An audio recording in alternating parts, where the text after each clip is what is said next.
to make a video. I wanted to refilm a video that I filmed a long time ago because now I have better lighting and I have a nice plain background, so I think this would be a great time to film.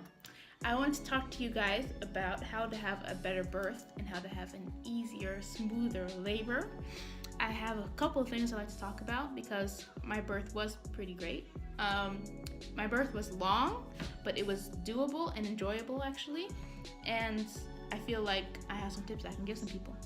First thing I'd like to say is being fit and healthy during your pregnancy is very important. You have the feeling that you want to sleep more and stay at home, which is great. You need that time to nap, and that's really good for you. Also for the baby to grow, the baby needs rest, and your body needs rest doing all of that work, giving all your nutrients to the baby. But you also need to be walking, and I think that's one of the biggest things that really helps with when you're going through your birth, because it's like a marathon. You need to have lots of energy, and walking long distances teaches you that. I read a book, and I'd like to link it down below. It's something, I can't remember the name of it right now, but I will link it down below. And it says, walk 3 hours a day and do 300 squats a day. I didn't do that many squats, but I did walk a lot, and this is a really great tip. I feel like being physically ready for that marathon of a birth, because a lot of people's first birth happens to be very long. Mine was 17 hours, but it wasn't terrible. I think that when you have that perseverance to get through all of those hours and all of that pain, you need to be trained. You train for a marathon, you have to train for this marathon as well. So that's very great to walk every single day and do your squats. Also, what I did was I followed some videos online of just some yoga ball exercises, just bouncing on it even when you're doing your work at home or looking for your new stroller for your baby or anything on your laptop. Just sit on that ball. Make sure it's at a good height, that your knees are not over your waist, because that's not good for the position of the baby.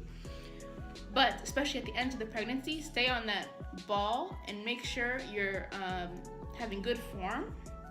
Just roll your hips and sit on that ball and find those exercises online. I think that's a great exercise for people who don't want to get outside or don't want to go to the gym. Just do some squats and go on your ball. And you can do some stretches on there also, but that's a big deal. Getting your hips loose and being in tune with your body, that's really so important, because so many people aren't, and we're so used to just living our life and not thinking about our body or our Kegels and all of that stuff. So it's very important to get more in tune with your body while your baby is there. You guys have to bond, and the only way you can bond is to be in tune with your own body. And I think that's very important. That health is very important. Drinking enough water, getting enough nutrients is, of course, everyone's gonna tell you that, but you have to do even more than what you think, because we have the urge to eat whatever we want and sleep all day, but you just can't, because you'll be not ready for the race, ready for the marathon at the end. Another thing I like to say is to do all of your research, and I wanted to, of course, only look at the type of birth I wanted to do, but you need to learn everything there is to know, or you might get surprised at the end and end up doing something that you have no idea about, and it can ruin your birth experience, and you'll end up just very disappointed that you didn't get the exact birth that you wanted.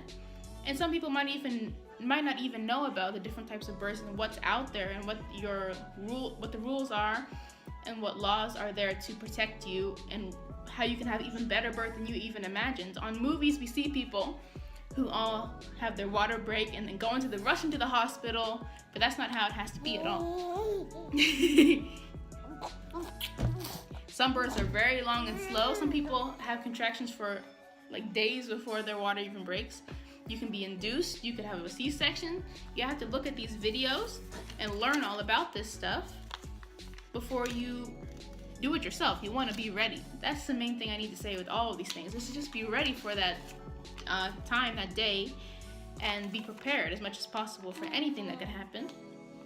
With me, I also had I wanted to give birth in the water, a water birth, but I had to have the vacuum, and that wasn't what I planned, but I wasn't scared because I tried to prepare as much as I can and be ready for anything that could happen. and stay calm. That's another thing we have to talk about, is I would definitely look into hypnotherapy, hypnobirthing. If you can afford it, they have classes for the Bradley method and for hypnobirthing, about $300, I think they said. But I didn't go to any classes. I went on YouTube. I'm going to also link down below the hypnobirthing midwife. She taught me so many things. She probably also has courses you can take about the types of breathing you can do and exercises you can do. Yum, yum. And that was a great YouTube channel for me to watch. Everything you need to know is on YouTube. There's so many videos, so many tutorials. You can even ask me anything you want to know, any of the exercises I did, or smoothies. I drank lots of smoothies with dates, and that's another thing I need to talk about later. But ask me any questions you have, because I am a birth addict. I love birth. I love learning about pregnancy. I just love it. I want to be even a doula one day, maybe. But yeah, I have lots of advice if you need to ask. Another thing I would want to say is at the end of the pregnancy, you have to start getting your cervix ready and your body completely ready to give birth. Something that a lot of people don't know about are the natural ways you can soften your cervix and prepare your body for birth. One of the ways is evening primrose oil. At the end of the pregnancy, at 36 weeks, when it's safe to give birth, I started taking evening primrose oil orally and inserting one vaginally every night. And what that does is the oil, it has a lot of vitamin E in it, and it helps soften your perineum, which is the skin where you could tear if you give birth. And I didn't tear at all, even though I had the vacuum, and even though I was pushing for 2 hours, I had zero tearing.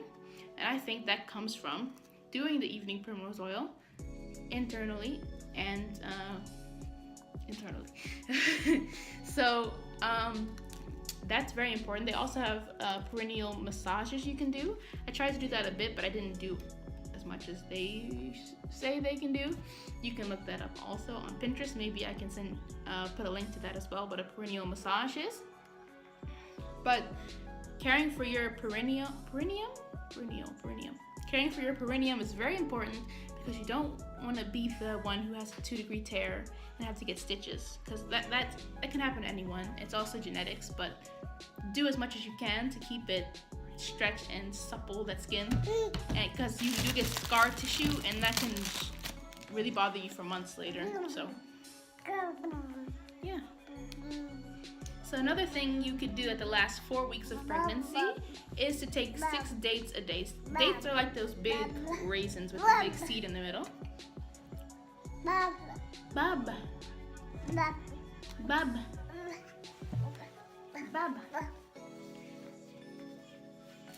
And it hasn't been 100% scientifically proven, but there's lots of evidence just from people, and if not, it's healthy either way. But taking six dates every day at the last 4 weeks of your pregnancy, I just put it in a smoothie with some pineapple and banana and coconut milk, like a little pina colada smoothie with 6 dates. And the dates are supposed to help soften the cervix and get you ready for your birth. And I feel like the things that I did at the last 4 weeks really did help me, because honestly, when I was giving birth, the pain did not seem as bad as people said it would be.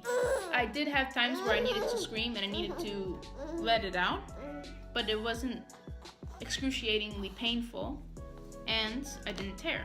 So I feel like I was very prepared, and I did a lot of things that a lot of people don't know about, which is like the dates and evening primrose oil. And the third thing would be red raspberry leaf tea. I did not drink the tea because I didn't like drinking hot drinks at the time. So I took a red raspberry leaf tablet, which is supposed to have the strength of 10 tea bags. So that was a lot stronger.